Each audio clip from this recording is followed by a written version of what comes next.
Welcome back to The Explainer. Today, we're tackling something that is just absolutely fascinating and honestly super rewarding. We're talking about teaching English to adult learners. Now, if you've ever stood in front of a classroom full of grown adults, you already know it is a whole different ballgame compared to teaching kids, right? The rules change, the motivations completely shift, and you really need a fresh approach. So let's dive right in and unpack exactly how to master this. Let's actually kick things off with a scenario that might sound a little too familiar. Picture a student. We'll call her Maria. Now, Maria's sitting there in your ESL class, and she gets it. She understands almost everything you and her classmates are saying.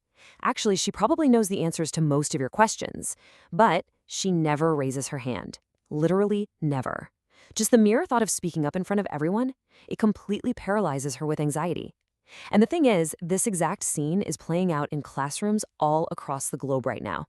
Which brings us to the million-dollar question for basically any ESL teacher looking at a room full of Marias. How in the world do we break through that wall of shyness? How do we get our adult learners to, actually talk? Because at the end of the day, the entire point of learning a language is to speak it. But overcoming that deeply ingrained adult self-consciousness, it is tough. I mean, you can drill grammar into their heads all day long, but if they won't open their mouths, that language is practically useless to them. So here's our game plan for today. We'll be looking at the adult mind, comparing kids versus adults, how to elicit speech, why adults learn, managing homework and attendance, and finally, classroom management. Okay, let's jump right into the first stop on our roadmap, getting inside the adult learner's mind.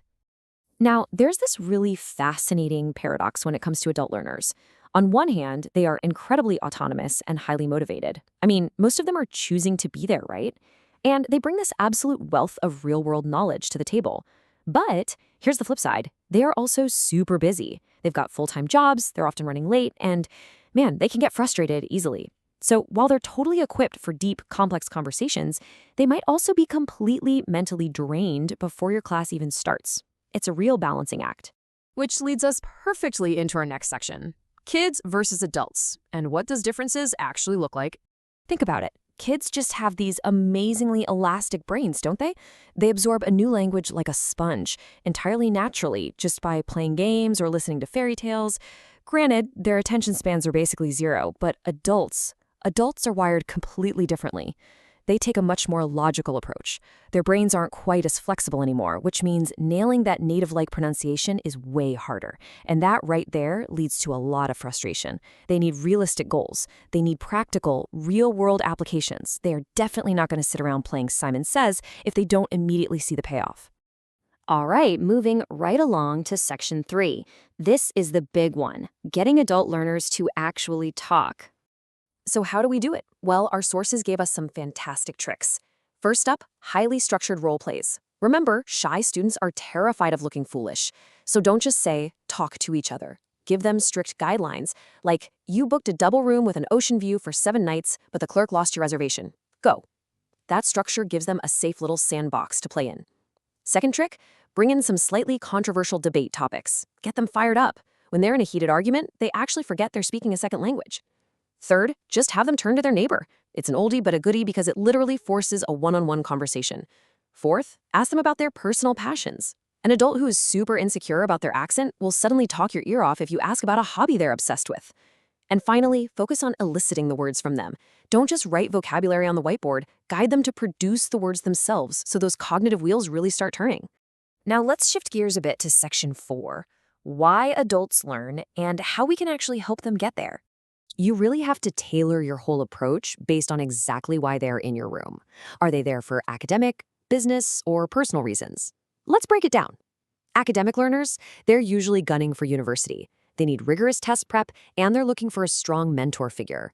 Business learners, though, they want highly practical stuff. So scratch the fiction novels, give them a business book. Or, instead of some generic debate, have them negotiate a mock contract. It's a total game changer for them. And then you have folks learning for purely personal reasons, maybe for a visa or just to travel. For that group, you want to keep the class fun, lots of casual discussion, way less homework, and hey, maybe even a cultural field trip or two. All right, on to section 5, where we tackle the nitty-gritty daily realities, navigating their life experience, homework, and attendance. Here is a golden rule. Never, ever underestimate your adult students. They have an immense amount of professional and life experience. You could literally have a civil engineer, a marketing director, or a master chef sitting right there in the front row. Tap into that. Let them use their own expertise when practicing English. If you've got a beginner who loves cars, have them compare engine types. An advanced student, have them give a full-blown presentation on marketing strategies. It skyrockets their confidence. Plus, it means they might actually end up teaching you a thing or two, which is pretty amazing. But what about the daily grind? Look, adults simply do not have a lot of free time, so keep the homework super focused. Have them read their texts at home. That way you can maximize your precious face-to-face speaking time in class. Another great idea is assigning out-of-class interviews with their family to practice in the real world. Now, let's talk attendance. You've got to be incredibly sympathetic here. Life happens. Business trips, sick kids, absences are just inevitable. Always start your class on time to respect the people who made it, but please do not lecture the latecomers. Trust me, they know they're late. And definitely don't use grades to punish poor attendance. Most adults really don't care about a letter grade anyway. Instead, just hook them up with some organized study notes so they can catch up on what they missed. And that brings us to our final stop, Section 6, Mastering Adult Classroom Management. Okay, so how do we handle the awkward stuff? The elephant in the room. You know, when they're texting under the desk or endlessly scrolling social media while you're talking? Our sources laid out a really concrete action plan for this. Step 1, put your expectations clearly in the syllabus. If cell phones drive you crazy, put it in writing on day 1. No confusion. Step 2, if you notice eyes glazing over or side conversations popping up in their native languages, it almost always means you've been doing the same activity for way too long. Quick fix, shift the activity. Mix up your groups. It cures boredom instantly. And step 3, if you have a true recurring problem, always address it politely and, most importantly, in private. Calling out a grown adult in front of their peers? Yeah, that's just going to cause massive embarrassment and instantly break any trust you've built. Treat them like colleagues, not kids. So let's pull all of this together. By shifting your own mindset, by giving them highly structured chances to speak, by tailoring your lessons to their real-life goals, and by just giving them a little grace when life gets busy, you completely unlock the potential of the adult ESL classroom. When you apply these strategies, you aren't just teaching them effectively, you're learning right alongside them. So here's a little thought to leave you with today. Are you ready to step into that classroom, embrace all the messy paradoxes, and see what your adult students are going to teach you tomorrow? Thank you so much for joining me on this explainer, and I will catch you in the next one.